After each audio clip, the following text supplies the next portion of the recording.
সামুদ্রিক ঘূর্ণিঝড়ের কারণে ক্ষতিগ্রস্তদের আর্থিক সহায়তা করা হবে বলে আশ্বস্ত করেছেন পশ্চিম জেলা জেলাশাসক ডক্টর বিশাল কুমার। ঘূর্ণিঝড়ের প্রভাবে রাজ্যের বিভিন্ন জায়গায় 686টি বিদ্যুতের খুঁটি ভেঙে পড়েছে, তার ছিঁড়ে 234 কিলোমিটার সরবরাহ লাইন বিদ্যুৎ-ছিন্ন হয়ে গেছে। বিদ্যুৎ পরিষেবা স্বাভাবিক করতে নিগমের কর্মীরা দিনরাত কাজ করে যাচ্ছেন, এর জন্য তাদের ধন্যবাদ জানালেন দপ্তরের মন্ত্রী। বাংলাদেশ সরকারের কাছে ত্রিপুরা রাজ্য বিদ্যুৎ নিগমের বকেয়া পাওনা প্রায় 1.5 কোটি টাকা, তাই বাধ্য হয়ে চুক্তির চেয়ে কম বিদ্যুৎ সরবরাহ করা হচ্ছে বাংলাদেশে। সামুদ্রিক ঘূর্ণিঝড় রেমালের প্রভাবে ব্যাপক বৃষ্টি হয়েছে রাজ্যে, এর জেরে রাজধানী আগরতলার বেশ কিছু এলাকা জলমগ্ন হয়ে গিয়েছে।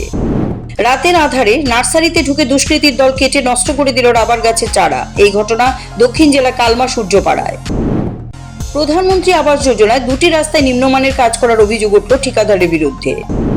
ভারী বৃষ্টির জেরে কুমারঘাটের অনেক জায়গা জলমগ্ন হয়ে গিয়েছে, বাধ্য হয়ে মানুষ ত্রাণ শিবিরে আশ্রয় নিয়েছেন। সোমবারের পর মঙ্গলবারও রাজধানী আগরতলা নিকাশি পাম্পগুলো ঘুরে দেখলেন মেয়র দীপক মজুমদার। নিজেকে সেনা জওয়ান পরিচয় দিয়ে মানুষের কাছ থেকে তোলা আদায়ের অভিযোগ উঠল এক ব্যক্তির বিরুদ্ধে। থানায় অভিযোগ দায়ের করা হয়েছে তার নামে।